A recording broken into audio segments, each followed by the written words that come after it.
quickly before we finish, what are your plans, Andy? So you're starting up Birdie Basics. You've obviously got your golf studio that you're running now. You're a US Kids Golf Masters coach. What's going on for the next kind of 6 to 12 months for you? Where are you going to be at? Busy. So a mini target that I've got in my head. I would love to get to a stage where we're coaching 200 kids a week. So that is sort of my mini goal to start with. Yes, I'm excited to go back in September. Obviously, having a nice little break at the moment, just to sort of recoup and refresh and get sort of some new ideas to come back. Obviously, we're going to start coming into the winter time, so that does mean obviously my golf studio is going to take more of a frontal approach, and that's fantastic. I've got good sort of equipment and systems that I use. I use the awesome golf software, the Nevo Plus, which is fantastic for the kids. Definitely the best sort of indoor simulation for the kids as possible. And it just continue on doing it. I don't think I need to sort of reinvent the wheel of my, for the last sort of, especially for the last sort of 5 years or so. It's just been growing organically. You're always going to gain new kids. You're always going to lose a few kids every term just due to other activities or other changing situations. But it's just the retention of the kids that I've got and just building on that, which is definitely sort of growing to it. So excited for that.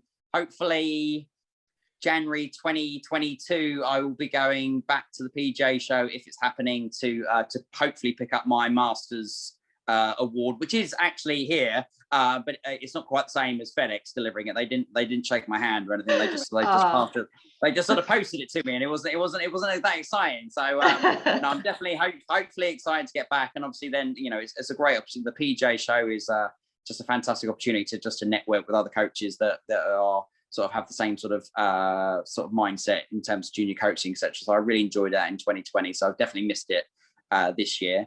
And then just see how it goes. It's definitely, I'm doing the right things. I'm on the right track. I think Birdie Basics is a great addition for that. Obviously, from a business perspective, that just allows me to do other sessions as well. I'm definitely got to a stage where my diary is pretty flat out in terms of we can't really introduce many more groups. The individual kids that I teach are on such a regular basis, I can't take any new people on. But the idea of the preschool stuff is then to start tapping into the kids that aren't even at school. So that allows me to then do a mid-morning and a mid-afternoon in between those school runs. So therefore, as a business, that can grow because I can teach more kids when realistically I'm at the studio doing nothing, waiting for after school. So if I'm at the studio anyway, then why not start teaching a few little toddlers to go around to go around as well. I'm so excited to see how this pans out. I really am. And then hopefully play a bit of golf myself. That's something that doesn't happen very often.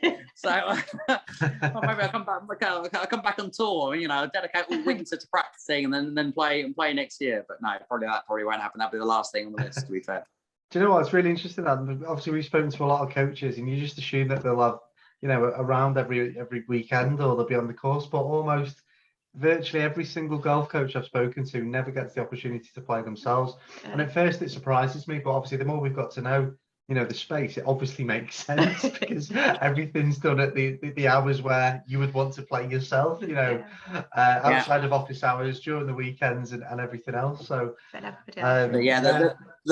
best chance I've had at the moment is a quick sort of 9 holes at the end of coaching if I'm at Hampton Court Palace, and then to zoom round before it gets dark, and that's sort of my best chance. But unfortunately, obviously, as the light decreases, that opportunity goes, and I'll be banished to the golf studio for the whole winter. But my own golf is just doesn't happen. I'm either coaching or obviously being a father to Blake. So my own personal golf is sort of last on the list. But then when I do play, I've got to a stage now where I just love every minute, and it really doesn't matter how I play. There was a stage, I'd say 6-7 years ago where golf was a very stressful place for me because I was trying to play professionally. I was trying to play quite a few events in the sort of the South region and was trying to use that as an income stream as much as doing a little bit of coaching. And it just literally just, I will hold my hand up that I'm not that great as a golfer. So the opportunity to earn money from playing was going to be very, very slim. And it just got stressed. It just stressed me out. It was just it was not. I play golf because I love playing golf. It got to a stage that I started to not love playing golf because it was just another stressful experience on a golf course. So so now I've got to a stage now where I don't play tournaments, but when I get on the golf course, then it's a very pleasurable 4 hours and a nice pleasure walk, and exactly why I started playing golf in the first place. It sounds simple in essence, but I can totally relate to that. Obviously not from a playing perspective in terms of trying to compete and win money, but you can understand, when it's you paying your bills and feeding your kids on the line, and you've got to make a 6 footer to make the cut or make any money out of it. That enjoyment can sap quite quickly. And it's definitely got to a stage, even when you look at the European Tour, the Challenge Tour, the Euro Pro Tour, even when you get down to county level, there are players in each county that are just literally phenomenal, that shouldn't be playing county events, that could play on a much higher level. But you can't really say that, can you? Really? No. You're too good. You're going to play the European Tour. Unless I think to play professional sport full time as your income, and unless you've got the opportunity to do it all day, every day, like the guys on the telly do.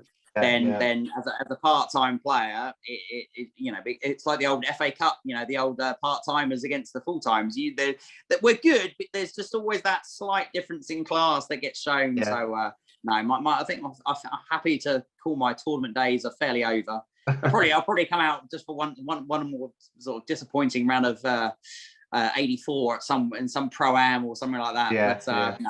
It now doesn't matter. So the most important thing is just enjoying it. Fantastic.